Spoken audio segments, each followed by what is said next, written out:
We're working to make this organization last another 80 years. And, it's not a small feat with a lot of volunteers and a very small budget and members that don't have significant resources. So.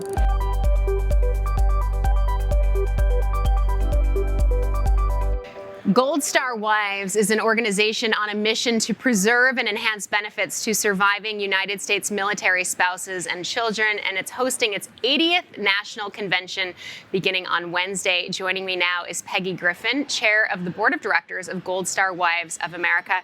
Peggy, thanks so much for joining us. Good morning. Thank you. It's great to have you. We appreciate being here. Thank you. So for those of our viewers who aren't familiar with your organization, tell us what it means to be a Gold Star wife. Well, when you are the spouse or the husband or the wife of someone who served in the military, sometimes there are accidents, sometimes you're killed in action, and sometimes you have service-connected disabilities. So we represent all of those survivors.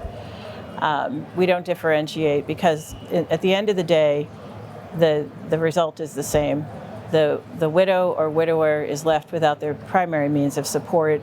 Their social network gets interrupted, and that's where we can come in and help to rebuild and help begin to empower our members to start to take steps on their own to advocate and to do service projects within their community. What sort of support are you actually providing?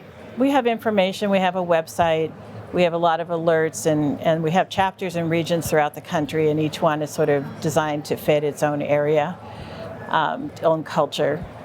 And you're marking 80 years. 80 years. Gold Star Wives was founded here in New York in Manhattan at a kitchen table with 5 women who were unhappy with the $25 a month that was being given to them as a result of their husband's loss.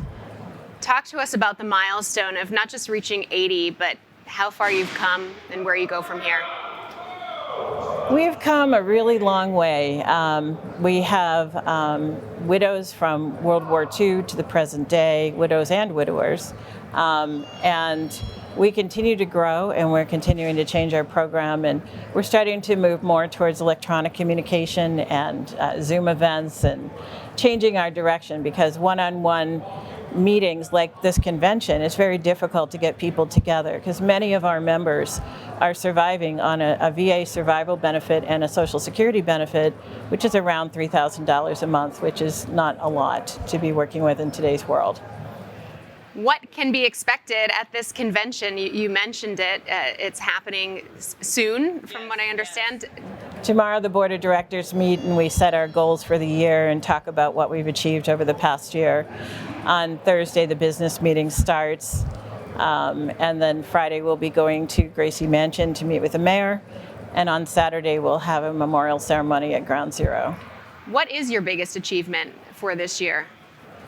I think our biggest achievement is just sort of process improvement, which is not very exciting stuff, but improving our computer systems, our tracking of membership, and our communication.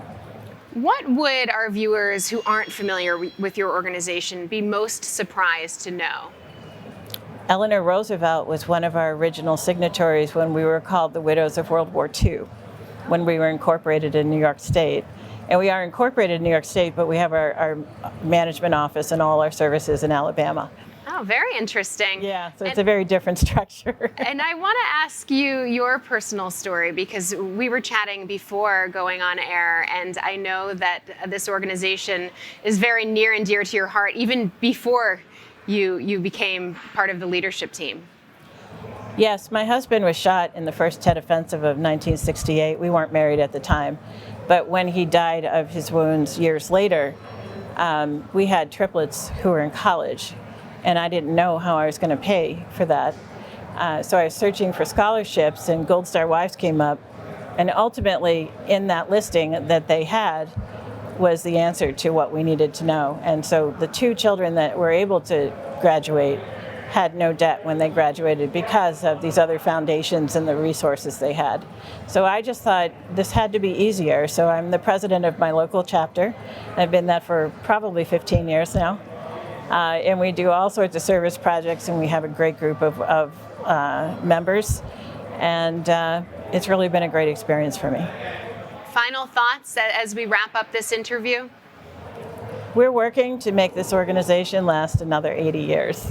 And, you know, it's not a small feat with a lot of volunteers and a very small budget and members that don't have significant resources. So we're looking to increase our development and to keep moving forward. All right. Well, best of luck for the next 80, and congratulations on this big milestone. Peggy Griffin, thank you so much. That's Peggy Griffin, Chair of the Board of Directors of Gold Star Wives of America.